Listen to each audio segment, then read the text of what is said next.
오늘 우리에게 주신 하나님의 말씀은 로마서 7장 24절에서 25절 말씀입니다. 오호라, 나는 공고한 사람이로다. 이 사망의 몸에서 누가 나를 건져내랴.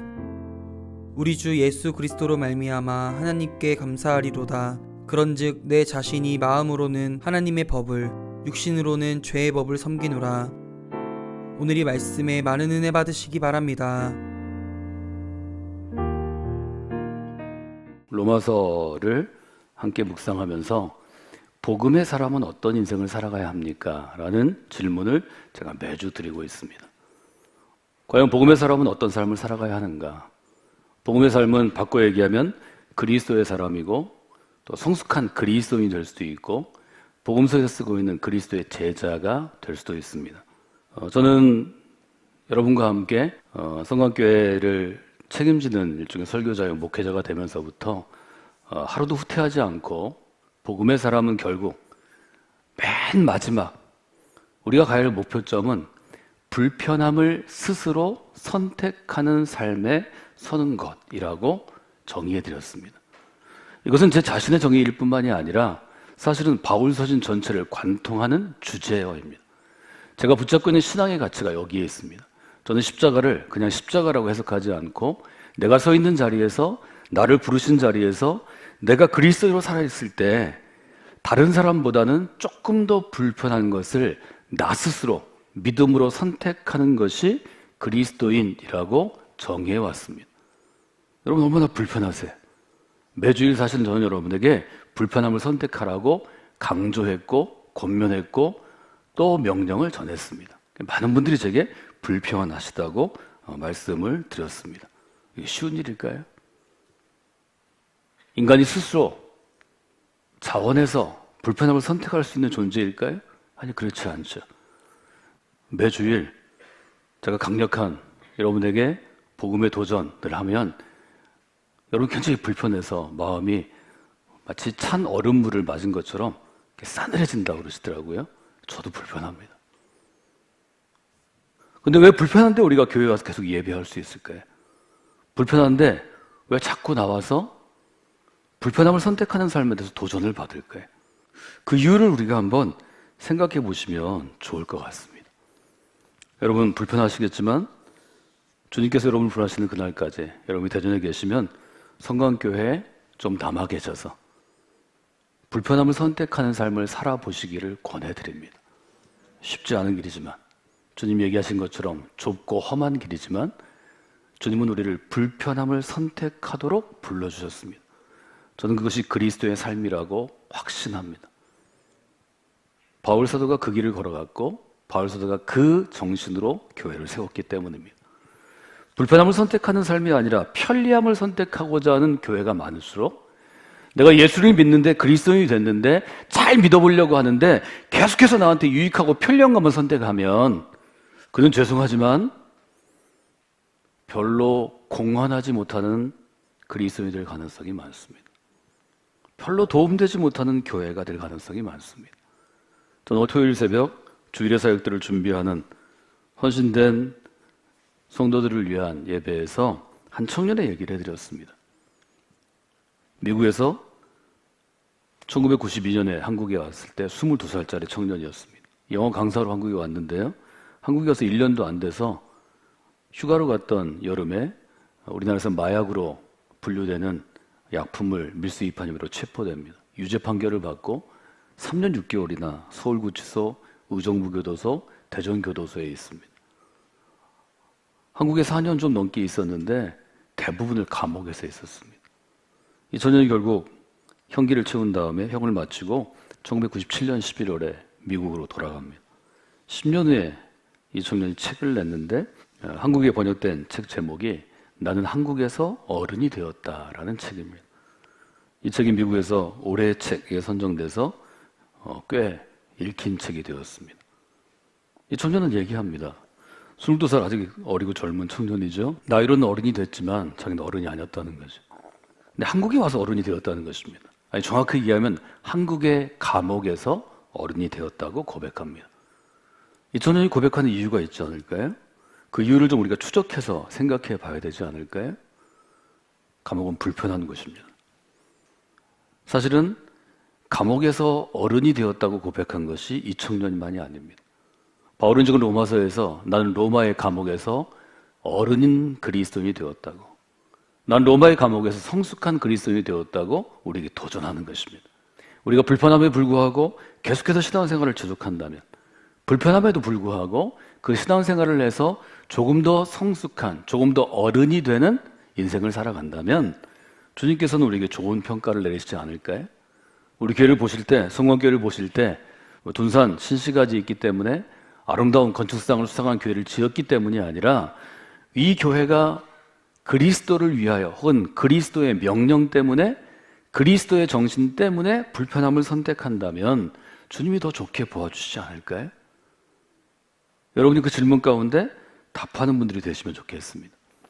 우리의 삶이 불편하지 않고 감옥과 같은 절망적인 상황이 아니라 평안할 수 있습니다. 좋을 수 있습니다. 그저 모든 일이 잘 될 수 있습니다. 즐거울 수 있습니다. 아무런 책임도 지지 않는, 누가 인솔하고 경비를 대주고 가이드하는 여행에 간 것처럼 너무 편할 수 있습니다.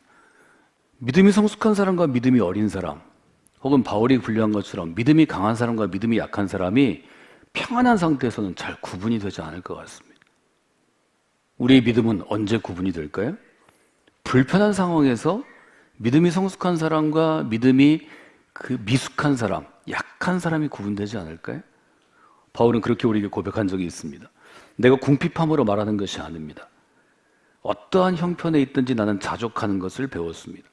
나는 비천에 처할 줄도 알고 풍부함에 처할 줄도 알고 모든 일, 배고픔과 배고픔과 풍부와 궁핍에도 처할 줄 아는 일체의 비결, 아주 비상한 방법을 내가 배웠습니다.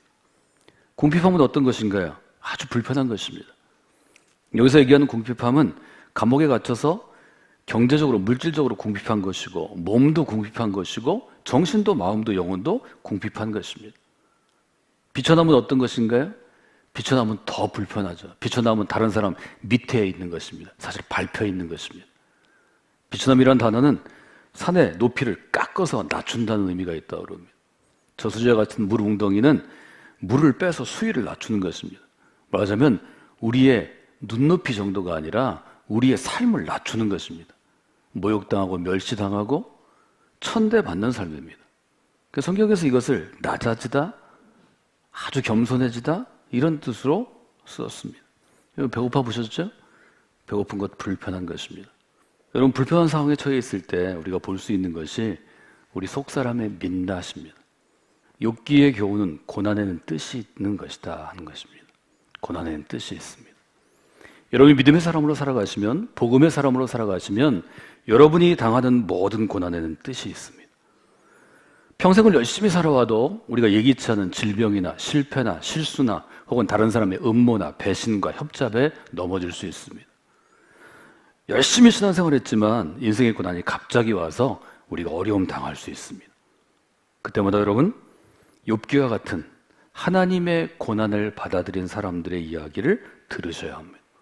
여러 성도들이 질병 때문에 쓰러질 때, 직장에 문제가 생겼을 때, 사업에 문제가 생겼을 때, 갑자기 사랑하는 남편이나 아내나 아이를 떠나보냈을 때 심리적인 패닉 상태를 경험하고 와서 제게 묻습니다. 목사님, 제게 왜 이런 일이 일어났을까요? 목사님, 제가 어떻게 사셨는지 아시잖아요.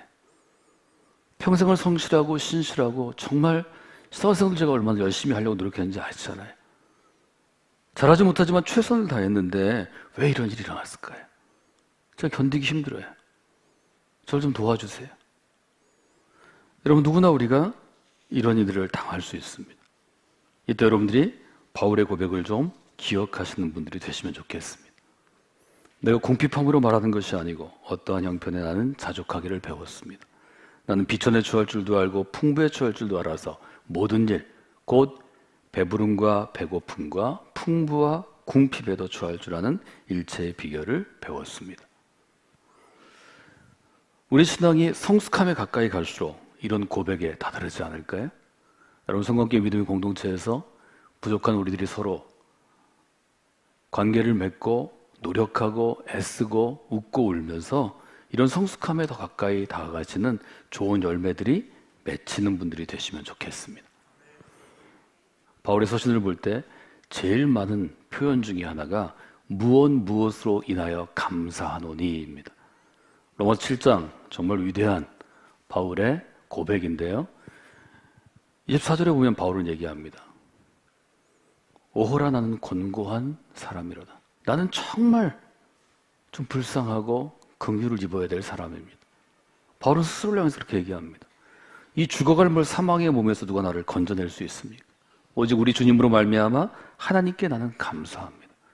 내 안에 마음으로는 하나님의 법을 따르지만 내 육신은 죄의 법을 섬기고 있습니다.